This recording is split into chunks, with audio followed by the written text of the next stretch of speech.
Today is Thursday, July 31st, 2025. My name is Brittany Mendez, and I'm interviewing Gloria Ramirez Uribe in San Antonio, Texas for the Voces Oral History Center at the University of Texas at Austin. Thank you, Ms. Uribe, for agreeing to this interview today and for sharing your story with us. Ms. Uribe, please note that the raw, unedited recording of this interview will be archived at the Nettie Lee Benson Library at the University of Texas in Austin, where it will be available to anyone who wishes to access it.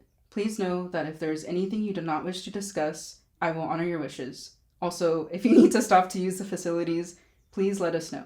If there are topics you wish to discuss and I haven't asked about it, please do bring them up. Ms. Uribe, can you please state your name as you would like to be identified in the oral history interview and your title? Buenas tardes. I am Gloria Ramirez Uribe, and I live in San Antonio, Texas. And thank you for doing this for me. I am a community activist and a non-traditional wife. Thank you, Ms. Uribe. Okay, so we'll go ahead and get started. And so if you could, let's start with your childhood. If you could tell me what it was like growing up in San Antonio, Texas, and yeah, just how that was growing up here in your family. I originally was born in Wilson County, and my parents moved here when I was less than a year. So I do consider San Antonio my lifetime city. Growing up, I have two brothers, one older, one younger, and we all grew up with our cousins. We lived next door to each other, and everybody just on Sunday we'd meet at my grandmother's house and have soup or whatever they fixed for dinner, but all of us would be there, and we just grew up all together here in San Antonio. We all have gone different directions now, but we still keep in touch. We have a few family reunions. The last one we had was 700 people, but it was very enjoyable, and we would do it again soon, I hope. Yeah, so how would you describe, well, first, if you could tell me about your home life. If you could tell me a little bit about your mom and your dad, what were they like? My parents were very, very loving parents, and we grew up with both parents, and my father was a farmer in Wilson County, and then he came to San Antonio. My mother was at home and was a mother to us and took care of us, and my father got a job with at the stockyards, was where they bring in the cattle in to be weighed and to be sold from the ranches. And my father was one that would weigh the cattle and at the stockyards. He worked there 35 years. That's where he retired from. My mom was a stay-at-home mom and sewed and did everything for us, all the cooking and everything, and she was a wonderful mom. Unfortunately, my mom died at the age of 39. I was 16, and my dad became a full-time single parent and was the best single parent that I have ever met. He learned how to cook, he learned how to do everything, and unfortunately, he never taught me how to do that, and tried to tell my husband when we got married, but my husband wouldn't listen. But then I learned, as you can tell. I cook and I do everything. Nice. And so what was your relationship like with your mother before she died? I was a daddy's girl. And just that was at the turning point of me becoming like my mom's, becoming my friend. So that was a very difficult time for me because of the fact that I was just switching over. Had become a teenager, but I think their relationship was good. They spoiled me because I was the only girl, and so she did a lot of things for me that were extra special. Like she made all my clothes; they were beautiful, and I think it was a good relationship, but it was too short. And so what was your relationship like with your father when your mother was alive, and how do you think that shifted? I was a daddy's girl because, like, if I would get into any disagreement with my mom, we had a little detached garage, and I would go and sit in the back of the garage until my dad came home from work so that I wouldn't have to talk to my mother. When now I regret because I missed all those time talking to my mother, and my father would know when he drove up that I was behind the garage there waiting for him, and he was like our mediator, but Yeah. And And then, and yeah, we he was a very good provider. He was strongly into education, strongly into education. I went to grade school from first, second grade, and then in my third grade, my parents put me in a private Catholic school. And I always tell everybody that the decision to send me to a Catholic school was made at a pool hall because my dad played pool every Friday with his friends. And one Friday he came home from the pool hall and he told my mom that they were recruiting students for a grade school that was going to open, a Catholic grade school. And the men were all talking about it at the pool hall. And my dad says, I think we should send Gloria there. And my mom agreed, and they sent me and if they had enough students, they would have a bus to bus us in because the school was not close to us. And so they got enough students, and we had a bus, and we went on the bus to the grade school. So I always say my decision on my education was made in a pool hall. And it was a great education because the nuns were so dedicated. They were all nuns at the time, and they were so dedicated and so empowering for us because since we were Mexican Americans and we would lived in a Mexican American area, I mean there was maybe one Anglo lived in our neighborhood, but they were so encouraging and so fair. They were very, very fair. I had a few incidents that happened in grade school. One of them was that was the first time I had ever been called a dirty Mexican. And I ran to Sister Donald, I remember her, and I said, Margie called me a dirty Mexican. She goes, you go right outside and call her a white trash. And I said, oh, okay. So I ran out there in third grade, imagine. So I ran out there and I said, Margie, you're white trash. She never called me a dirty Mexican again. That solved the problem. I don't know if that was the best way to solve it, but it solved it for me. So, and they were very, very encouraging with their education. They were nuns that came from Czech Republic at the time. Now it's no, it was Czechoslovakia, and now it's Czech Republic. And they had their convent in Pittsburgh, Pennsylvania. And we would go visit them and help them with their fair up until about 5 years ago. We stopped going because we all got older. But we would go and help them with a fair that they had to raise money for their convent. We would fly in and stay at the convent, and then it was done. wow. And then so I guess referring back to your school years when you were younger, can you tell me what it was like for you attending Catholic school? Like, I feel like maybe a lot of people don't attend Catholic school, so maybe what that difference is, or how it was important for you growing up. I think it was very important to me because at the time the classrooms are smaller also, and we were all Catholic. Very maybe one or two might have not been, but we were all Catholic and we all had the same kind of like backgrounds. So it was very good for us to kind of stay and just kind of grow together, and so that made a big difference. And that I like I said that they were very fair. Like one time I remember I was playing in the classroom and I threw an orange up in the air and it broke the light bulb, the fixture, and the sister said you had to go talk to Father or whatever, Eustace. And I go like, oh, okay. So I went and I rang the doorbell at the rectory and I said, sister send me because I broke the light bulb. And he goes, well, what happened? I told him I threw the orange in the air and it broke the thing. I was playing. He goes, oh, okay. He goes, well, just don't be playing with the orange anymore. So go on ahead and run along. So anyway, just little incidents like that they were fair. You just kind of acknowledge the fact that you've done wrong. You have to go talk to somebody. And so I guess while you were attending Catholic school, I know you just mentioned Miss Donaldson, but was there any nun in particular that had a really big impact on you, whether for better or for worse, while you were attending Catholic school? Probably, mm,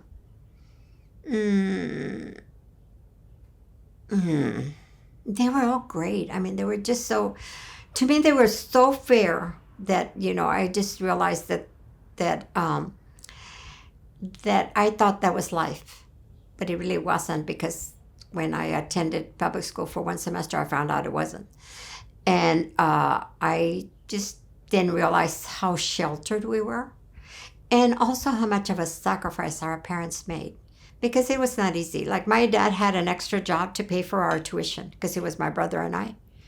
And my older brother had already finished, and he had gone to public school.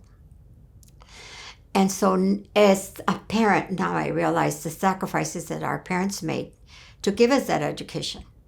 And so that made it even better to know that I had a good education and a good foundation. We had a very good foundation. Mm-hmm. And then kind of going back to your parents, do you remember if your parents were involved in any sort of organizations, or like was there anything that they kind of did for leisure? They were involved in the church organizations. Like, my mother was a Guadalupana, and she volunteered at the church all the time. And they were actually responsible. Remember, we went to a school I told you that was far away? And in that school, there were a lot of non-Hispanics that lived in that area. So it was, I think it was more non-Hispanics living in that church, that parish, than on the west side, or, so my parents were involved in getting the Archdiocese of San Antonio to build a chapel for the people that lived in our neighborhood, because they figured a lot of them didn't have cars, and a lot of them didn't have transportation, or a lot of them spoke Spanish. So they did open Our Lady of the Angels, and that's where we always went. We never lived in the parish. The parishes were, it used to be called parish, where the people lived in the Catholic sections. And but we always went there because my father was one of the pillars of the founding of that little chapel. And now it's an independent church. It's not a chapel anymore, of St. Joseph. But they were very involved in that. And I guess that's about the only thing that they did. My dad was a union worker, and I do remember one incident, a union member, right? And I remember one incident when he came and told my mom, everybody got a raise but me. And he goes, but tomorrow I'm going to talk to so-and-so. And so my mother said, oh, okay. So then he came back and he said, I got my raise. So that's when I really realized how important the unions were. Mm-hmm. Wow. And so I know you've mentioned, the nuns, and how like they kind of were very fair, and then your parents, and then like kind of helping the community and stuff. Do you kind of you being like a young girl, do you think that kind of in some ways, kind of looking back, had like instilled anything within you and like your character? Definitely. I think one of the words I really, really like to use is empowerment. They gave us empowerment because they treated us like human beings, and like we were really important, each one of us. So that was very, very important to us. That I think that was part of our fabrication, the empowerment. Mm-hmm. And then I kind of going back to Catholic school again, I'm just, out of curiosity, if you could kind of just like tell us a little bit about, like kind of what your day-to-day looked like, and kind of like your friends at school. Yeah. Well, we wore a uniform, so there was no problem trying to choose clothes in the morning. It was the same uniform every day. And we rode the bus, and and I always think of this. Every first Friday of the month, they would give us donuts and chocolate milk. You know how high we were for those nuns? They didn't realize it, I guess, that at the time. But every first Friday of the month, they would give us chocolate donuts and chocolate milk. So I told my husband, boy, we were so high, sugar high, they didn't realize what was happening. But what was your question? Just if you could tell us a little bit about like your day-to-day life, like at school, like what it looked like, what were your friends like, what were you like? I think I formed very good friendships in grade school. I'm still friends with my two best friends from grade school. One lives in California and one lives here.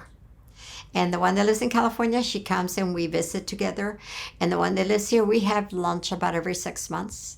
So we grew up in the same neighborhood.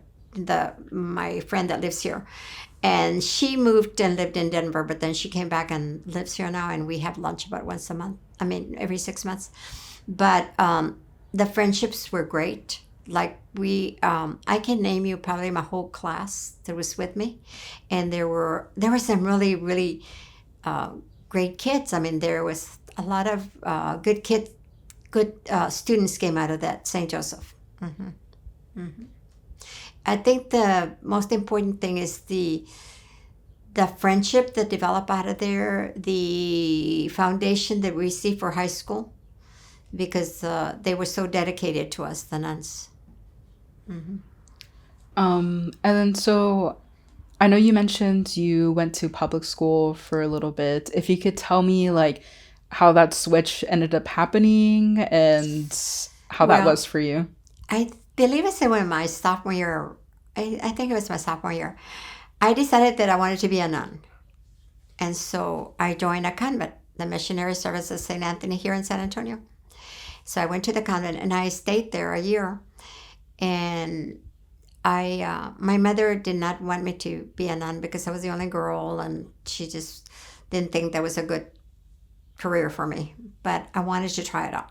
So I went and I tried it out, and it was probably the best thing that ever happened to me because it was in preparation for a little independence and independent living.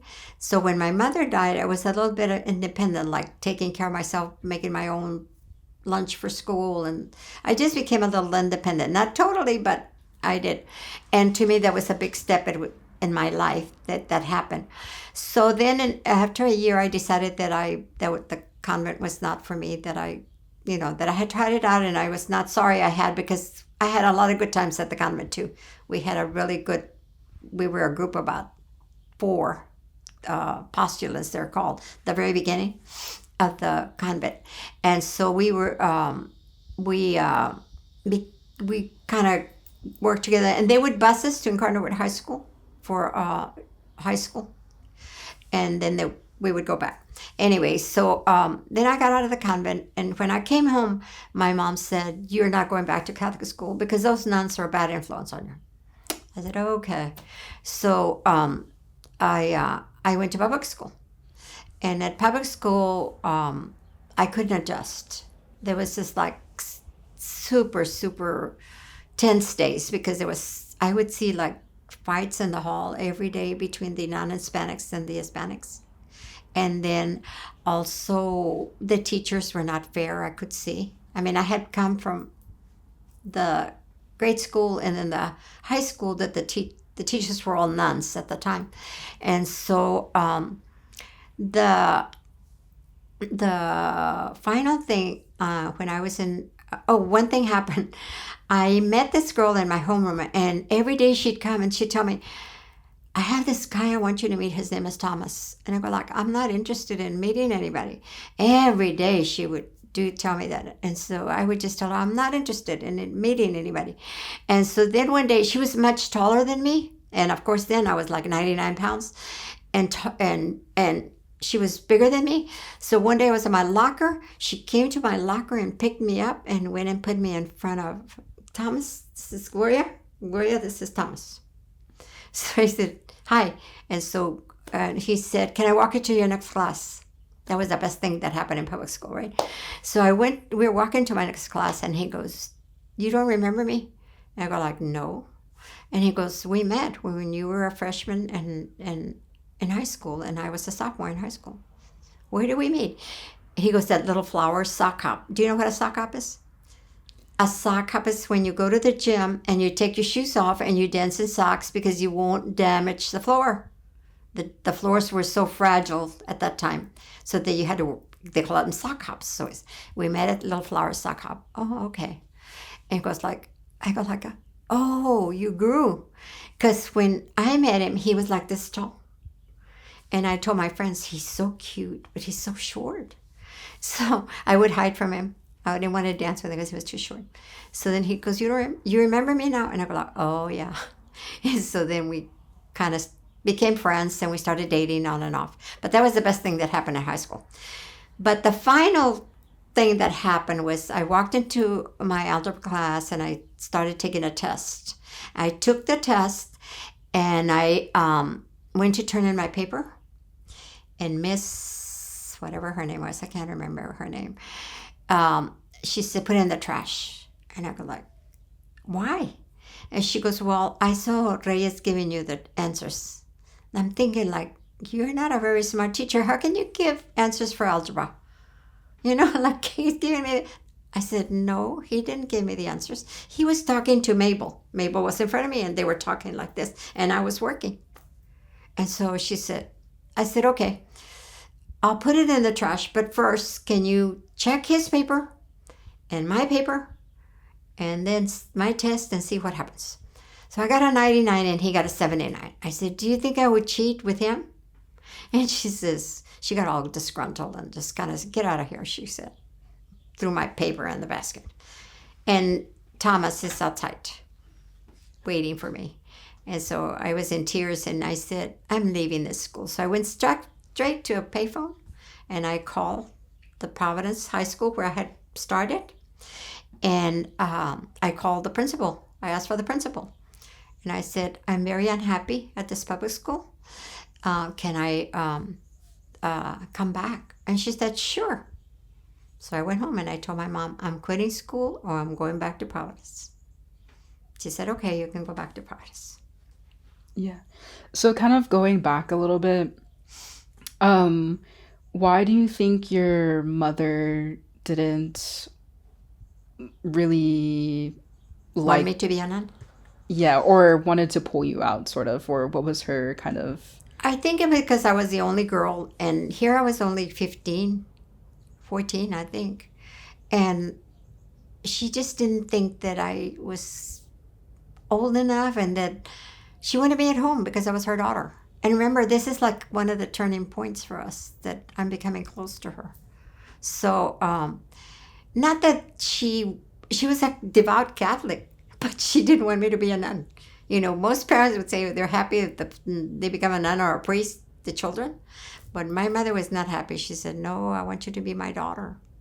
And I guess it was a little selfish of her, but that was okay too for me. And then so in that time that you were in the convent, like what kinds of things were you doing? Like what was your kind of day-to-day life while you were there? Well, we were fully responsible for, they would cook supper for us, but we had to make our own lunch. And we got up at 5 o'clock and had to go to mass before we went to school. And it was a pretty rigid program, but I enjoyed that. I really enjoyed it because I thought that was a good life for me. Until I decided that, well, you know, I tried it. I think I'm going to go back home. And then when I get older, that I might want to join the convent again, I might do it. But obviously, I found a husband. And then also kind of comparing your private school and public school, was there any noticeable differences in the curriculum? And so what were those differences? Yes, I think so.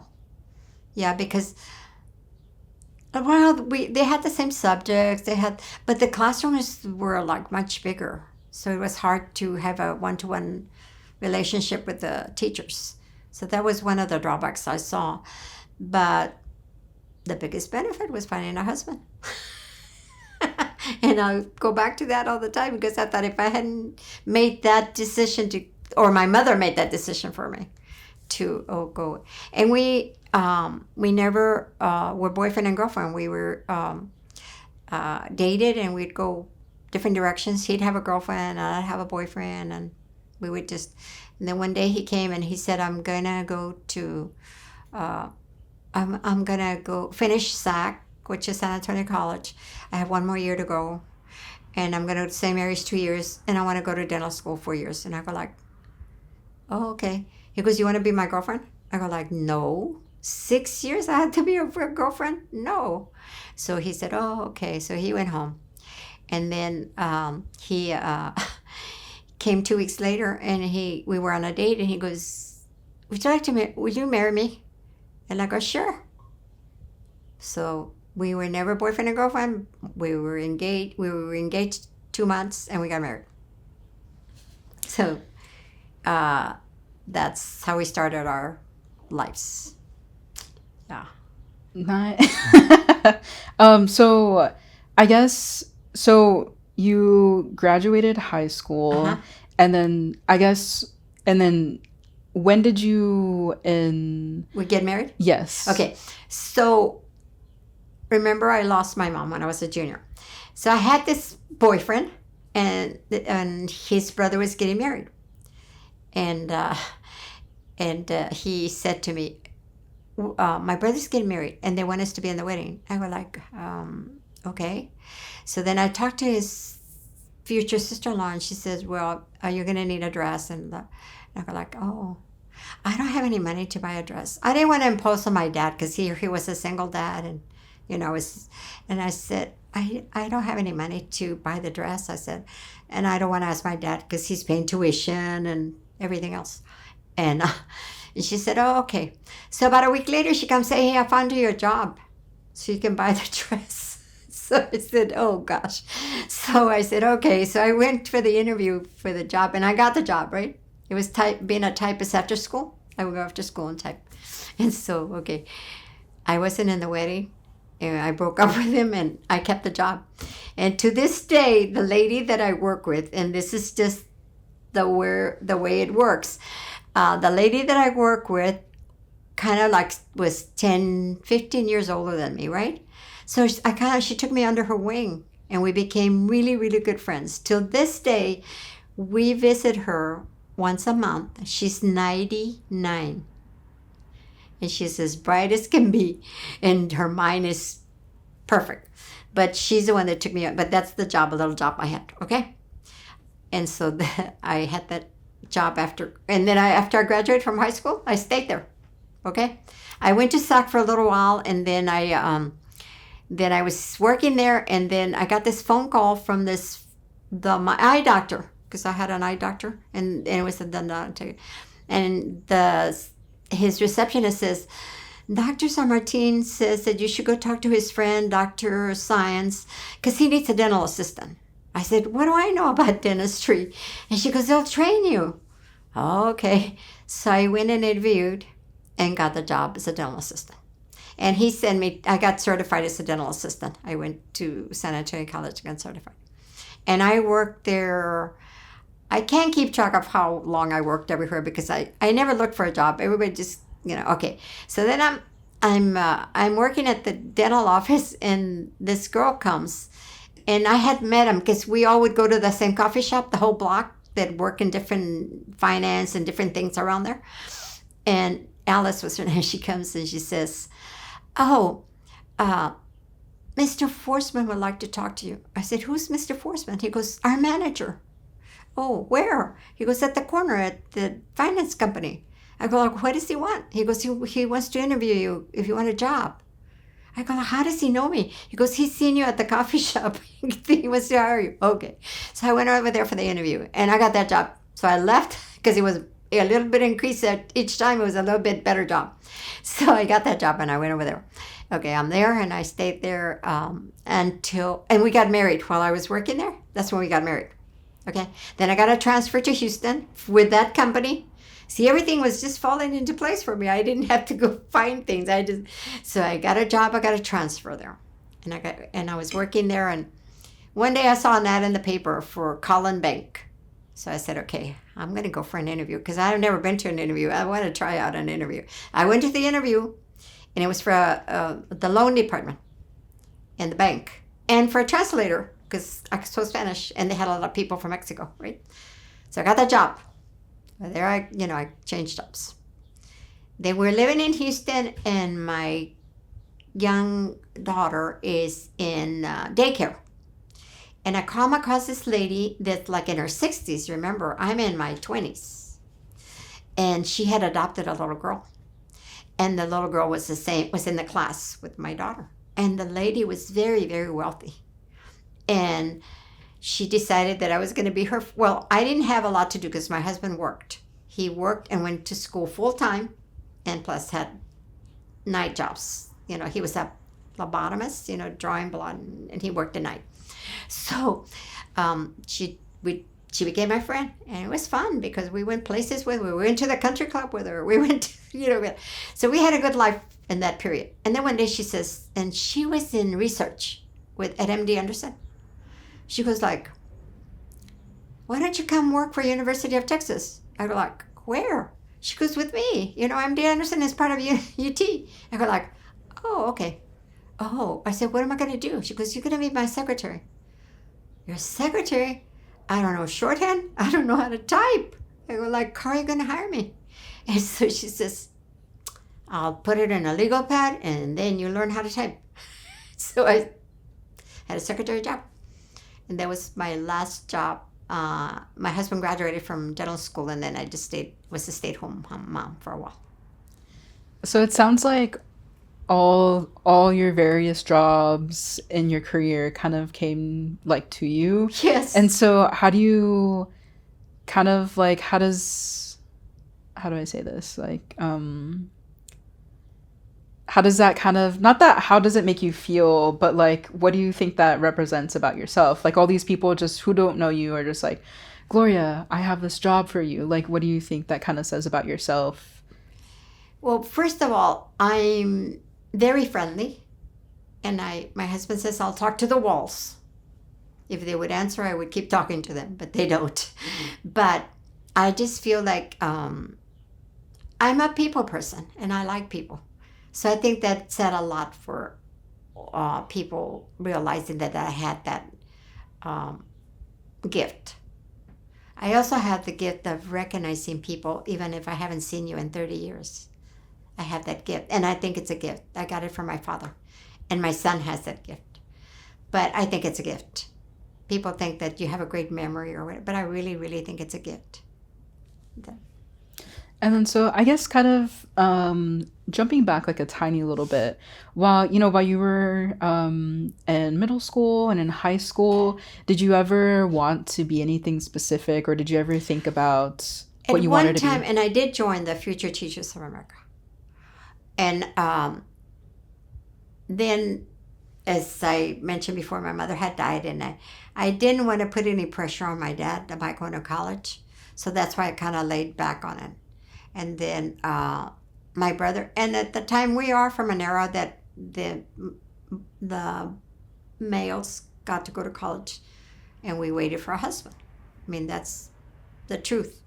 And I think that I just kind of waited and to see what, the courses I took at San Antonio College were after, I had been out of school for a while. But I think that's one of the reasons that that happened. Mm-hmm. Yes, and then also I guess, during this time after you graduated and stuff like that, were you involved in like any sort of organizations, part of your community? One of my very, very first organizations was, of course, at church. We had a group of women that was called the Children of Mary or the Sodality or something like that. I belonged to that. And then then when I got out of high school, I joined the Junior Lulacs. They used to have a Junior Lulac. And then after getting married, I just became, I had the privilege of doing things that I could do. Like I joined the PTC, I was on the board of the library, and I was on the Girl Scout board. And so I just kept expanding in different areas that I really wanted to be involved in the community. And I became very involved in politics. Mm-hmm. And then, so can you tell me a little bit about that, your journey in politics and in the community and stuff like that? Mm-hmm.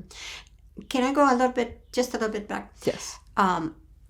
Remember I said I was a non-traditional wife? The reason I call myself a non-traditional wife is because I was a sole provider during all the time my husband was in school. I tried to be as frugal as possible so that we could for him to finish his education, because I could see that we were going to all benefit from it. So a lot of our friends already had 2 cars, they had a house, and we were here still living in an apartment, and he going to school. And so to me, that's why I call myself a non-traditional wife, because of the fact that it was not very common for women to be the providers at the time. People would make fun of me. Sometimes they'd say, oh yeah, you're sending him to school, and once he finishes, he's going to take off with the young one. And I was like, okay, whatever. But here we are 62 years later. So What would you say were kind of like the challenges of being a non-traditional wife? I'm sorry? What would you say were the challenges of being a non-traditional wife for yourself? Well, first of all, I worked a full-time job, that I was a full-time mother. So, and it was like being a single parent, actually, because like sometimes we wouldn't see him for 3 days. And because he would spend the night he also worked at MD Anderson as a phlebotomist. So and then he also had another project that he did with the VA, that they hired him to do a research program, and he would go at like 5 in the morning, so we hardly got to see him. So, and that's why that single lady and I became such good friends with our little ones, so yeah. So to me, it was very non-traditional, because most wives would really gripe about not having the husband home, or I don't have my own car, so we had to share the car, and we had to, so. During that time period, was there anything like that you learned throughout all of that? Maybe that's something that kind of like that has like reflected into your career now, or like your career into politics and stuff like that.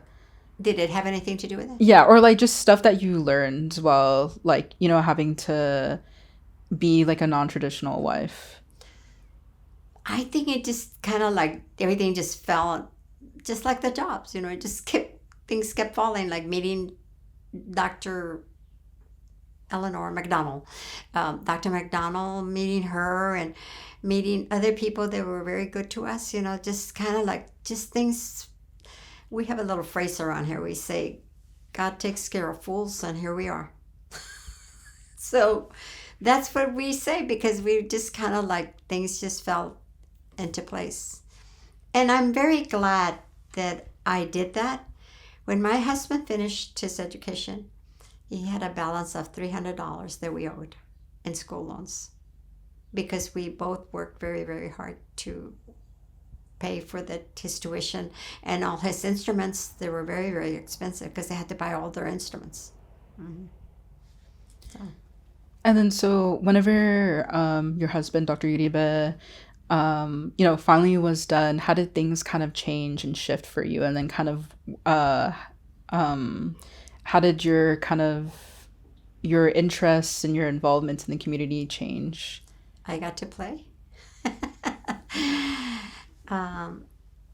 Like I said, I always make friends everywhere I go. So we moved to San Antonio, and then we had some friends, and we would play bunco, and we would. Oh, I got to tell you this, job. When he finished school and he opened his practice, so one day he came home, and I said, "What if your practice doesn't make enough for us to live on?" Because we didn't even know what to expect, right? So, because he bought a practice on the west side of San Antonio. And I said, I'm going to get me a job. And he goes, where are you going to work? And I said, well, I have this friend. She sells jewelry. She makes jewelry parties, like Tupperware, right? And so I said, I'm going to ask her if she'd give me a job. So she did. And my husband would walk in with his briefcase, and I would walk out with my briefcase full of jewelry. See you later. So I worked I think it was less than a year.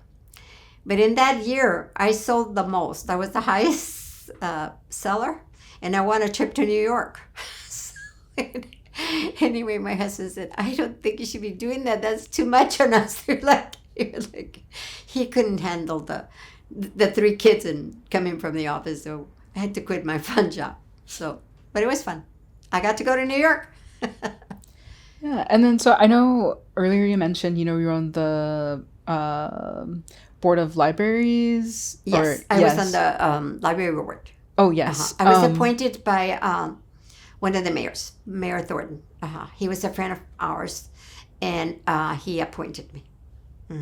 And I was on the board until my term was up. And then he wasn't mayor any longer, because at that time I think that they would appoint their constituents, but the mayor could appoint anybody. If I remember correctly, I'm not too sure on that. But then he appointed me, I think, 2 terms, and then he was no longer mayor, and so then that was finished with that. And then the Girl Scouts, the Commissioners Court, they appoint also. And so a friend of ours also, Judge Longoria, he appointed me to the Girl Scouts. And what was the other board I was on? High school. I was at the high school my girls attended. I was on the board of that. And Mary Alice Cisneros was the board member. And when she left, I took her place. She could select somebody to take her place. I took her place because her and Henry Cisneros moved to D.C. because he got the HUD job. And so I was on the board of that. That's how I got on the board of the high school. Which other board was on? I forget how many of the other boards I was on. Well, I was on the, I think that's all the boards I was on. Right. I think so. So I guess, I guess, when did this all start? Like, you being on a lot of boards, and then kind of like your... I think when my children started school, that I started, I think one of my very first ones was the PTC president. I became I had been involved with the Parent Teachers Club, they called it. And that was one of my first ones that I served on as the president. And I was elected, I don't even remember who my opponent was, but I was elected president. And I was very, very active.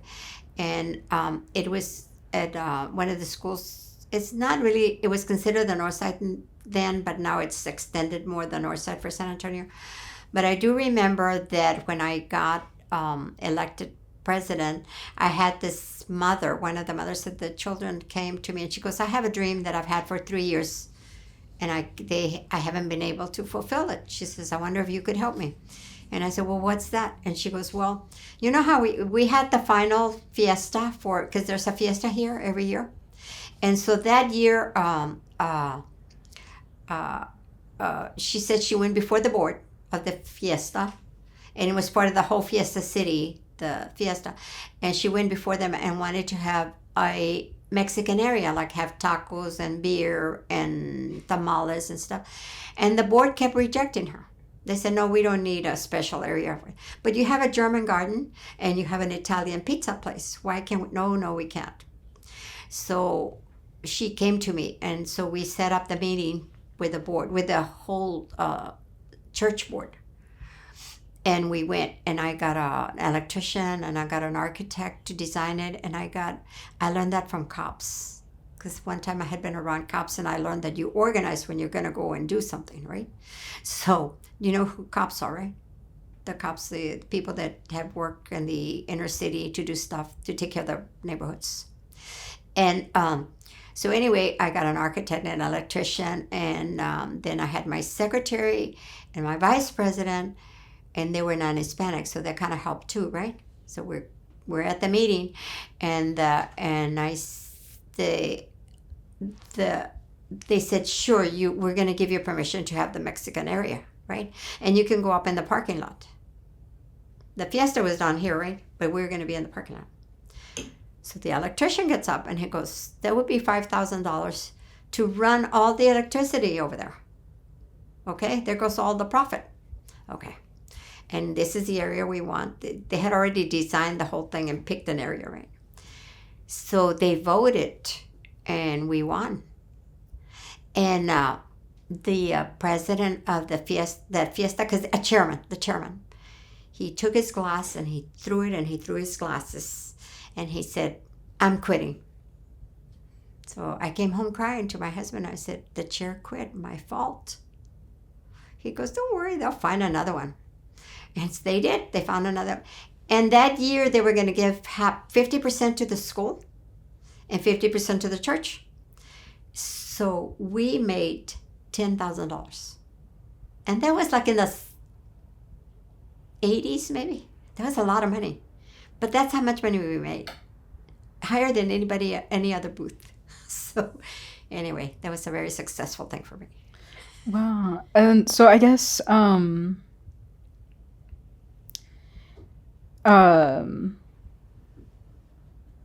San Antonio at the while you're growing up and then into your adulthood and stuff, what do you think were like the changes in like the political landscape, or how would you describe the political landscape? Well, for sure, when we got involved, and we had just gotten here, we hadn't been here like maybe less than a year, and a friend of ours decided to run. Okay, and they had a ticket. You had to run on a ticket. It was like all the 7 city council or 8, whatever, how many there were. You went on a ticket. The mayor, and there was a mayor candidate, and then the city council. Now they're divided in districts, right? But at that time, it was a whole ticket, they would call it. So a friend of ours was running one from our old neighborhood. Remember Our Lady the Angels that I told you? Okay. A friend of ours was running. He was older than us. And he came to us and he said, "Can y'all have a coffee for me?" So your neighbors, because they ran at large. And he said, "Can you have a coffee for me?" And we said, "Sure." So we had the coffee. And they all came. The whole ticket came. We thought it was just for him, but the whole ticket came. And so it was going to be at 6:30 or something like that. This young man gets there at about 5:45, and he rings the doorbell. And he said, "I'm early, but is there anything I can help with?" And he introduced himself. And my husband said, "Sure, you can ice the beer and we had an ice chest, and he gave him the ice, and he iced it and everything. And then he was talking to us and everything. And so he spoke, and all the neighbors. We had moved into a Jewish neighborhood, and we didn't know that. We just bought the house, and when my daughter went to sell Christmas cards, nobody bought her Christmas cards. And she goes, "Mom, nobody bought me Christmas cards." And then I asked the neighbors, because everybody's Jewish around here, they didn't buy Christmas cards. Oh, okay. So they all fell in love with this young man. And the young man was Henry Cisneros. So my husband said, "I'm very impressed with the guy. If he ever goes any higher, we'll help him." Oh, okay, whatever. So that was it. And that's how we kind of got started in politics. About a week later, I see one of my friends from my high school. And she goes, "Hey, Gloria, thanks for having that coffee for my brother-in-law." "Who's your brother-in-law?" "Henry Cisneros." So I knew his sister-in-law, like in high school.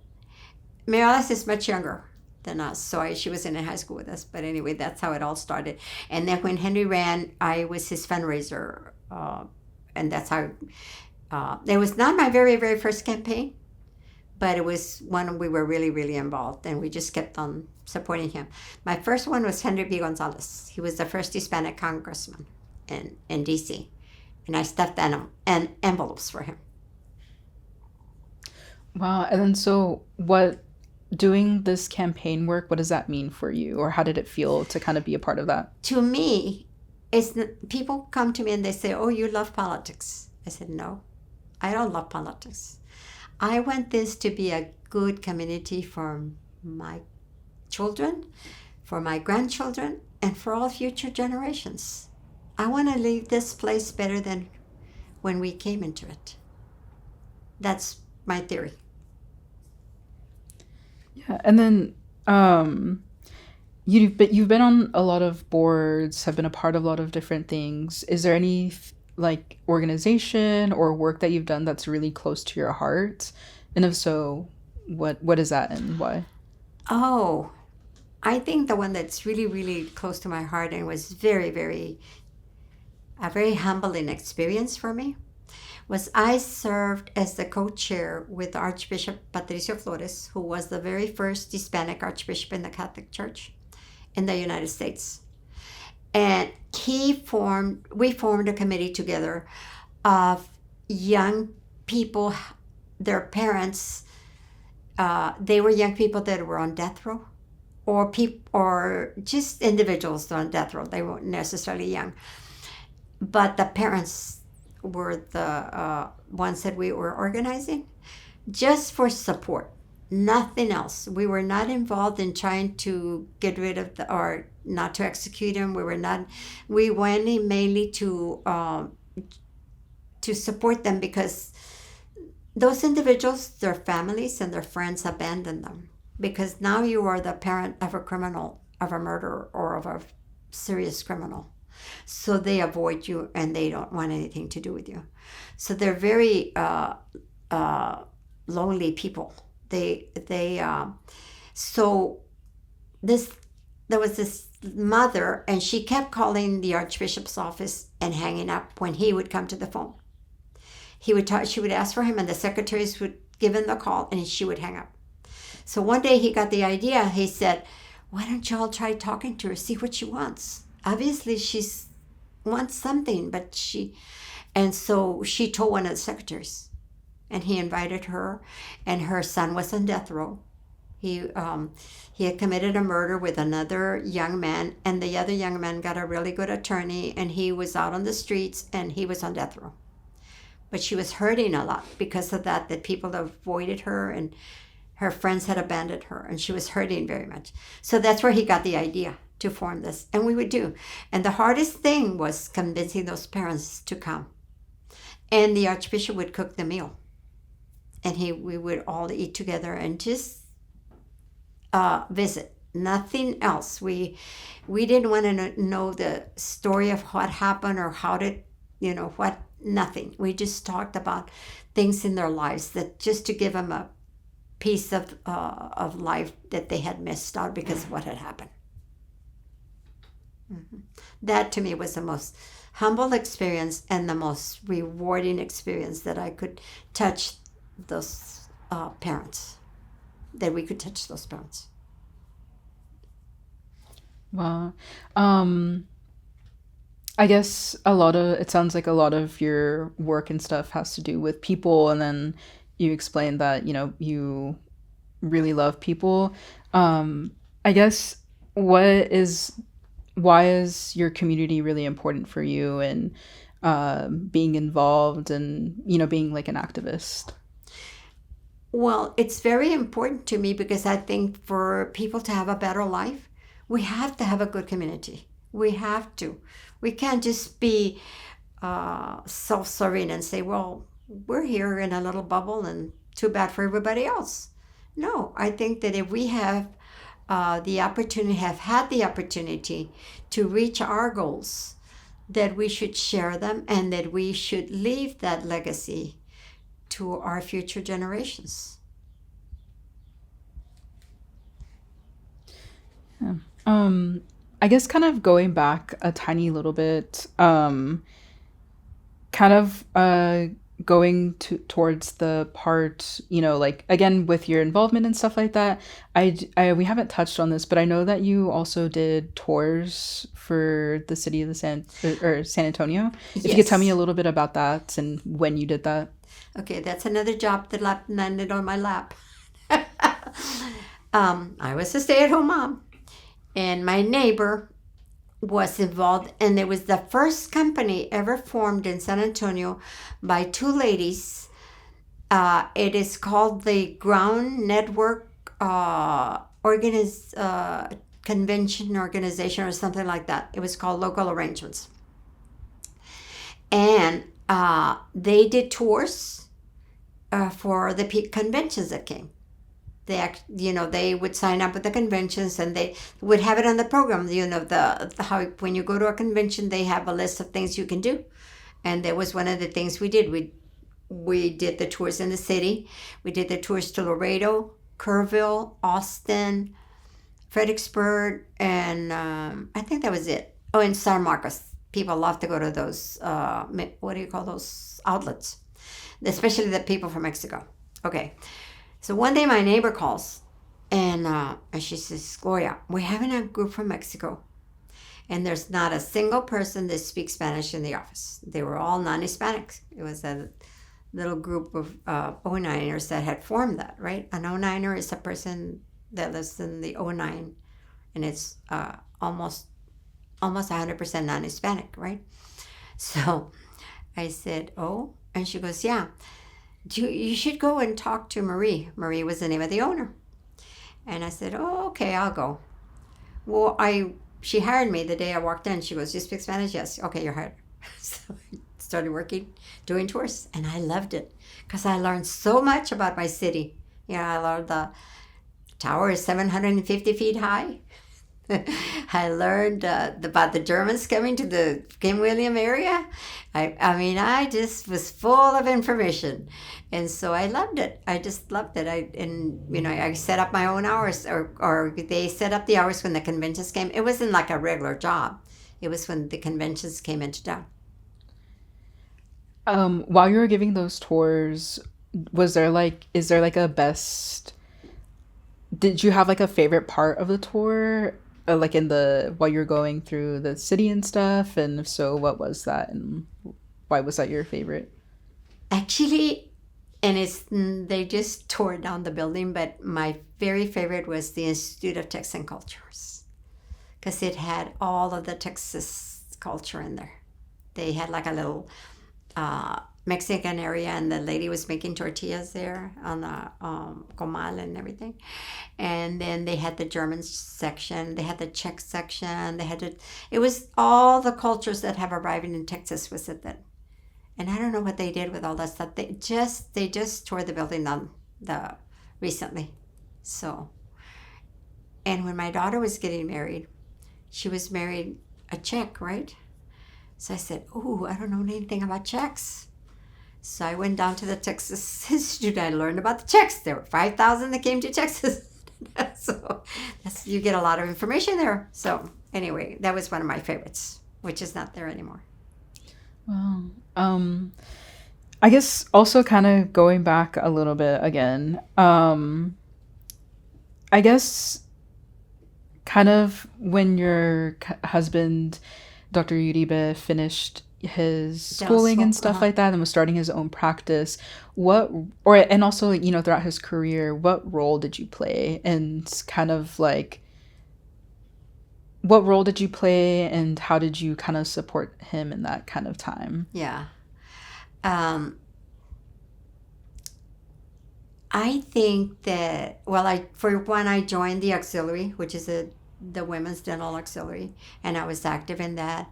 They have a Miss Smile that they vote for, according to her smile. And then they ride the river parade, and I was chair 2 years of that program. And I was very involved with the auxiliary. And so that's how I kept up with him. And then when he joined the Texas Dental Board of Examiners, I would travel with him. And so it has always been like, I've always been a supportive wife, and it's been fun. It's not like I'm sacrificing a lot just for him to do his thing, but I enjoyed the things I got to do. I had, like being a tour guide, I was the administrator for his office. Well, I could take off any time I wanted to go do the tours. I mean, he was not like, you have to be here. So that helped. And, I had a lot of freedom and a lot of, I guess you would call it freedom. And I don't want to call it privilege, but if you want to call it that, it could be privilege too. Yeah, it kind of sort of sounds like you were then able to explore a lot of different avenues and be more a part of your community and stuff like that. I also know we haven't touched on this, but I know, I believe you would do some dentistry work, and I think. Oh yeah, we did it's a jornada in Spanish, and it's actually a mission to Oaxaca. We went for almost 15 years every year. We started. It started with Santa Rosa is still doing it. They're still doing it. They formed a group. We were a group that went from San Antonio, and sometimes other people would join us from other cities, and we would go and set up a clinic in Oaxaca, and we would even go up to the mountain and in their villages set up a clinic in different areas, and that was very rewarding also, because it was like we would get there on the bus. They would bus us from the areas we were at, and you could see the line around the building, all around the building, like twice or three times the amount of people waiting to see us. And we had physicians, we had cardiologists, ophthalmologists, lab work. It was a whole little clinic we set up. Everybody would take and we did that for about 15 years, and that was also very, very good. We saw a lot of patients. The people from Oaxaca are so appreciative, so appreciative.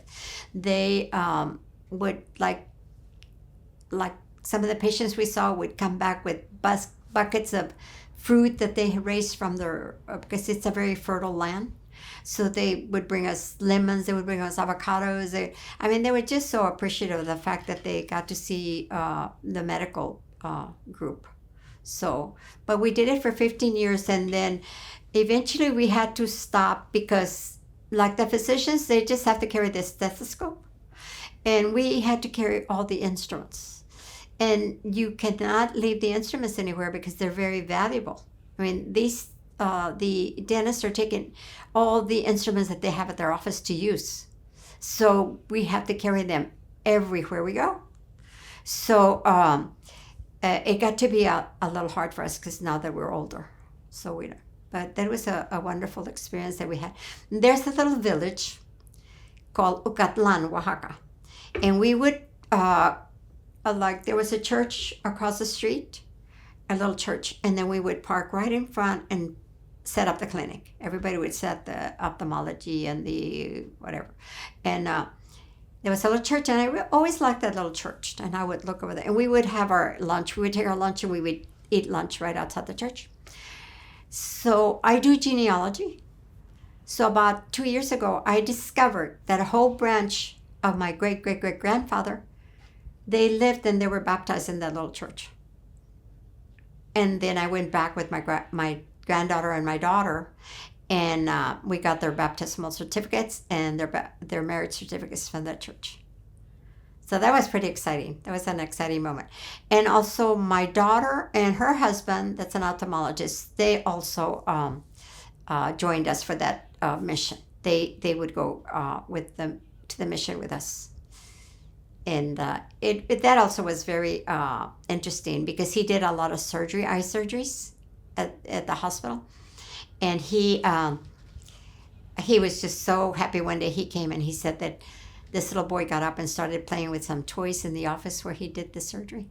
The little boy couldn't see before, but once he took the cataracts off, he could see. And he was so rewarding to see that. Yeah, so. Yeah, it definitely sounds like a very rewarding. Mm-hmm. It was very rewarding because the people, that's like our friends that we stayed there in Oaxaca. One day, the young lady that worked with them, she had a rash, and I said, "Well, just let her ride the taxi with me, and I'll just sneak her in." So I snuck her in. She had the measles. Oh God! And I was in the car with her, but I didn't get them. But the poor girl, she could have died because she didn't know she had the measles. She could have spread them to everybody there. But, she stayed home after that. But I snuck her into the mission, so that was kind of fun. I guess kind of going a little bit forward now. I know have talked about, like your campaign work, your stuff in politics. And I was just kind of wondering, out of all the campaigns that you have been part of, is there one that you feel like has really impacted San Antonio? I just finished, I had a texting party for Gina, the new mayor, right before she won. So that was fun. That was a good accomplishment. Can you tell me more about that? Huh? Can you tell me more about that? Well, yeah, because her opponent had a lot of money from his party, and she's female, and her name is Gina Ortiz Jones. And so I just got involved because I just thought that we needed to have a mayor that was more like us. So that was it. It was like, and I've been involved like with the mayors, the Mayor Thornton. Well, you have a list of people that I've been involved with, so it's like a whole bunch of them because I like to think that I choose good people to run, or not to run, but to support.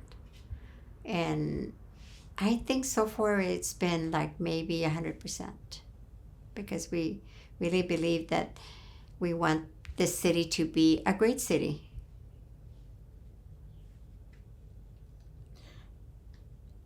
Oh, Go ahead. were you gonna say something? No. Okay. I wanted to ask. I'm gonna go back one more. Yes. My I have my friend from my high school, and she came one day and she goes, "Can you help me? I'm gonna run for judge." And I said, "I never run a campaign." She goes, "We could learn together." I said, "Okay." So I was her campaign manager, and we won. And so, okay, we were all excited. So the next time she ran, we lost. And then she came back and she goes, "I'm going to run again." So she's, okay, we ran again, and she won. And each time I would run her campaign. And right now this is her last term that she's going to retire. But we won I think it's 3 campaigns we won, and we lost 1. But I had never run a campaign before. We just went out there, and I talked to everybody that would talk to me. And we went from there. And that was before texting and all that. So, yeah. So that was another exciting race. Wow. Mm-hmm. Oh, I was going to ask, again, like being a part of all these different things, like the boards and stuff, the library, Girl Scouts, the one for the school. Were there a lot of other Latinas also on like in the same room as you were? No. On the library board, yes. I think it was 2 of us. It was one more. The Girl Scouts, no. Which was the other ones that I served on? The Incarnate Word? Yeah, there were some. I can't recall which other boards I was on. But mostly because at the time, there were less Hispanics participating. Mm. And how did that kind of make you feel? Well, because, and I'm quoting my husband, okay? I have such a good image about myself that people don't intimidate me. And I think that it comes very, very much comes from the nuns, that they empowered us, that we were good enough to serve on boards, good enough to do different things that people would think that we weren't. And so I think that that was really a big factor, and the fact that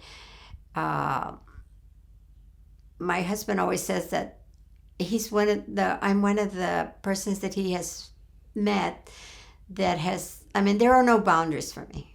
I could be talking to the cleaning lady and turn around and talk to somebody that's important. It doesn't matter to me.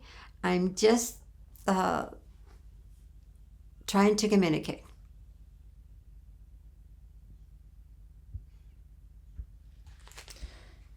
And so I know you have kids now and stuff, and so do you think what you are just describing to me right now and like what you have learned from the nuns you have kind of instilled within them?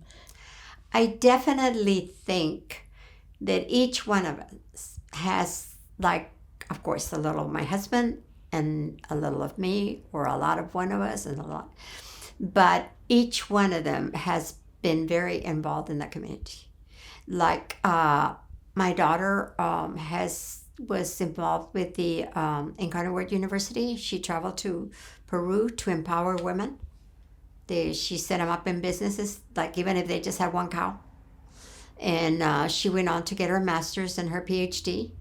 And she's been involved in the community. And then our second daughter also graduated from college and came back and got into politics. And then she is now working for the University Health System, which is one of our largest hospitals here. She's in communications and deals a lot with politics because they have to politic to get their money, funding, and so that in itself. And then our son graduated also from college, and he owns his own business, and he is very involved in the community. He is on the board of the university that he attended, which is in Southwestern University. He's on the board there. The second daughter graduated from Houston Baptist, and our oldest graduated from St. Mary's. So I am very proud of the fact that we have instilled on them. All three of them have their education and have found their path in life of working and doing what makes them happy and gives them a good life. Yeah. And their children are continuing, our grandchildren. We're batting, let's see, we have 10, so 6, 7, 8.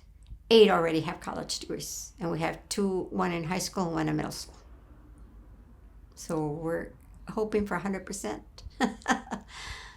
And so how does that make you feel, Very wonderful that to have that percentage of education with our children. It's a very wonderful feeling. My husband and I every day talk about it and say, how did it happen? And it happened. But we're very happy with the amount of education that they have received, and that they have that they continue to study. And hopefully that part of us have instilled in. Part of it was that we instilled in them that the importance of education. And so kind of, like looking back, at your life, your career and everything that you've been a part of, like how does that kind of make you feel, like all the things that you've accomplished and throughout your life and stuff?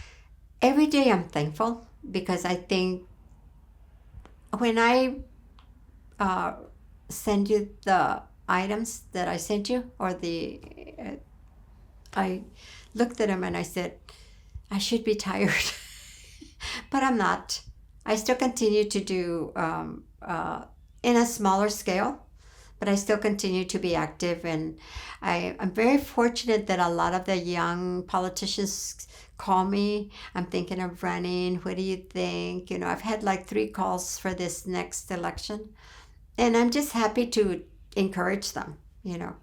I mean, it's just like a blessing to know that people think that it counts for them to do important things. Yeah. And so I think that's kind of the end of my questions, but I wanted to ask you if there's anything that you wanted to add or talk about or mention that I maybe did not. For what? Oh, if just in general, if you wanted to. Well,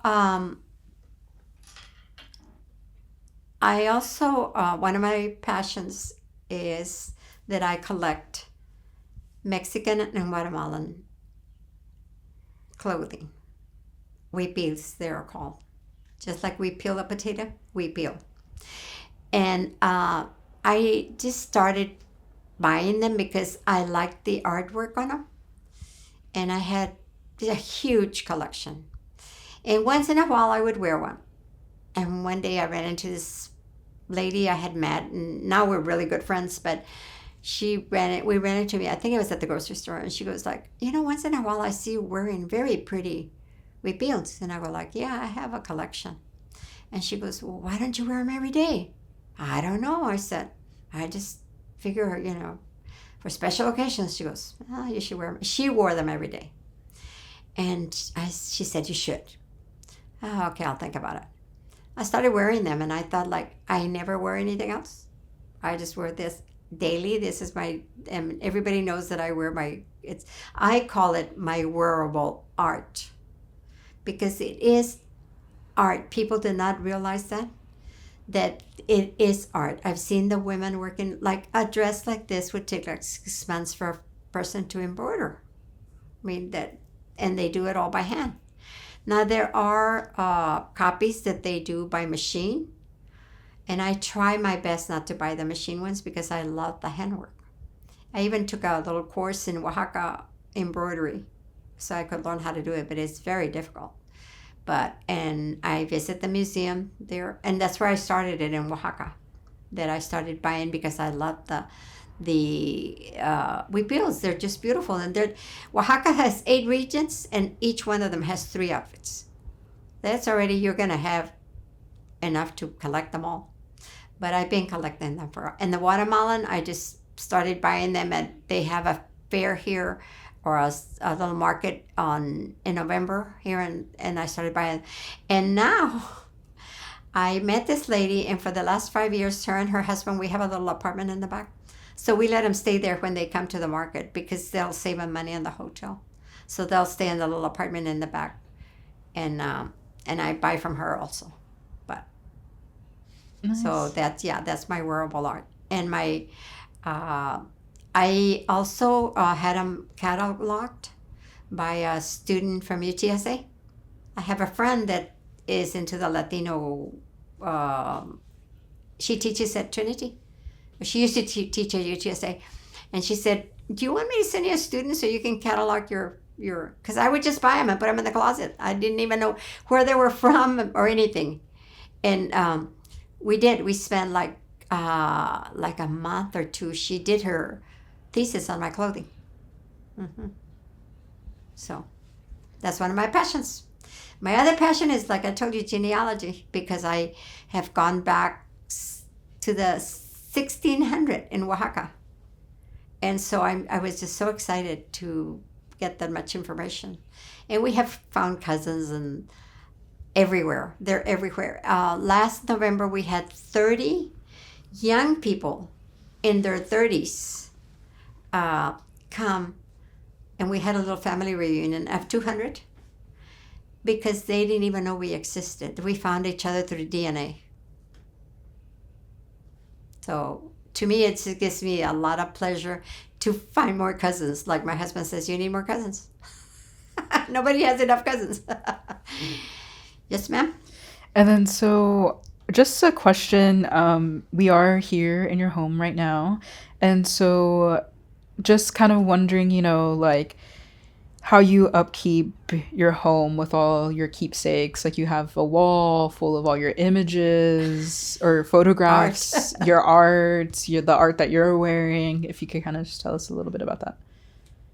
How I keep up with it? Yeah. There are no children around. First of all, they're all grown. I just take a little swifter and swift them.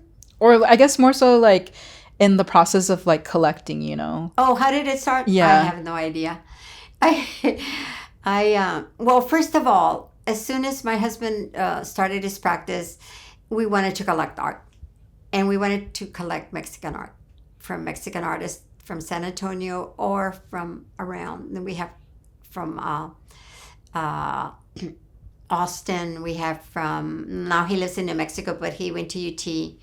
Hey, what's his name? Anyway, it'll come to me. But we just started collecting art that was Hispanic art. And then people would give us art. Like this young man is from San Antonio. And he does all the different saints for their different professions. Like my daughter made one for her husband with an eye on it. He's Santa Lucia. So anyway. And then I bought this one in Peru. This was a gift from a friend in Oaxaca. It's a young Oaxacan lady. The one above the chimney is Vincent Valdez. I don't know if you've heard of Vincent Valdez. He's from San Antonio. That's an interesting one you should look at, There's a little halo on it. You should take a very good look at the halo. And just in general, Gutierrez, he's older than us already. Esquivel, he's from here. So we wanted to support local artists. So that's why we started collecting. And then I collect nativities, and also I have like nativities from all over the world because we've traveled. After our children finished college, my husband and I traveled all over Europe, and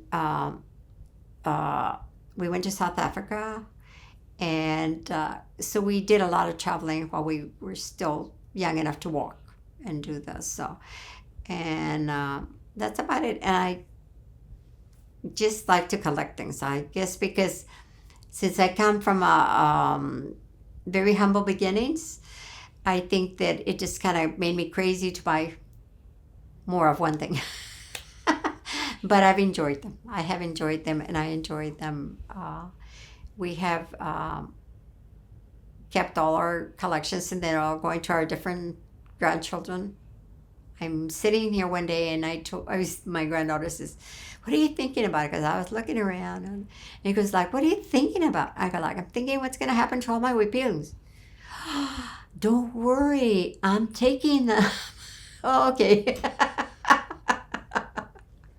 Because not all the children are crazy about them, but she is. She's the one that's starting her PhD. But she goes, "Don't worry, I'm taking them." Oh, okay. So. Yeah. So I guess I also have just like one more last question. Sure. Why do you think it's important to record and disseminate Latino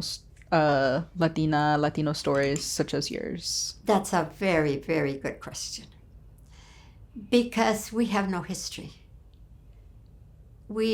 Even like today, there's a lot of writers that are writing our history and that are writing about us. But before that, nobody cared what we did. Like there's a lot of people that have like the color TV was invented by a Mexican. There's lots of things that were invented by Mexican people, but we don't have the history. It's just like we don't exist. And to me, it's important that people know that there are people in this community and in our U.S., in our Texas, that have done a lot of things. And there are a lot of people that have done, but there is nowhere recorded what they have done. Lots of people have done many, many good things for our communities and for our state and for our country that don't get acknowledged. And I might not be famous for creating anything or inventing anything, but I think that if people know that people love our culture, that's very important. I was lucky enough that KTSA did a video on me of putting up my altar. It was all over the media. It was all over. I think it's on YouTube or on KSAT. You can see it. I set it up here, and they came and they set up, and they watched me from the scratch, putting it up and setting up the altar, which promotes our culture, which has not been promoted. And it's very important things and traditions that, because we become so Americanized, people are so worried about becoming Americanized that we lose a lot of our traditions and cultures. I've been watching a young couple that's on one of those reels, and they asked him, "Why do you learn all her culture? And you're doing everything. You go to quinceañeras, you do this." And he says, "Because I don't have any culture. I'm not Hispanic." And I thought, I like that. Because why do you just learn her culture? "Oh, because I don't have any."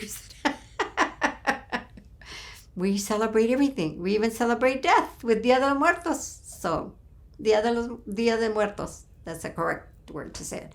But yeah, I just think that it's so important for people to get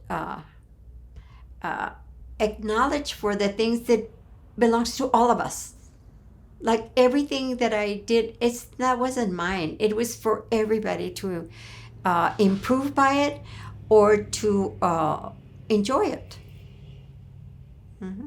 And I share a lot of my culture and I didn't grow up with it because my parents did not even believe in teaching us Spanish because they didn't want us to have the problems they had with discrimination. They thought that was one way of avoiding discrimination. And bless their soul, it wasn't. Now we weren't bilingual. So both my husband and I learned English as adults. I mean, Spanish as adults. Hmm. And I love it. I love to speak Spanish. And every day I learn a new word.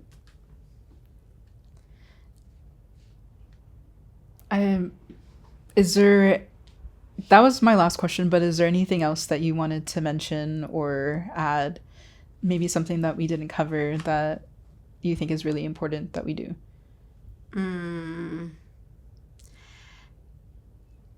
I think I covered most of it, I think. And I did say about my children that I'm very proud of their education and their desire to educate themselves because it's so important. I think that's a big break in our culture to get educated. Like my husband and I are first in everything. My father was a farmer and then he was working at the stockyards. His dad was he worked civil service as a civil servant. So, but we're the first in everything that we've done. Mm-hmm. So I think it's important to keep going and not just, okay, so I'm here, you're on your own. No, I think it's important. Like, for instance, I see all of you that are working with this program, I see it as such a beautiful project that you all have. Just beautiful because I think it's very, very important. Mm-hmm. Okay, well, I guess if that is all, thank you, Miss Uribe, and that concludes our interview today. Thank you. I hope that it will benefit some people or if they just enjoy it.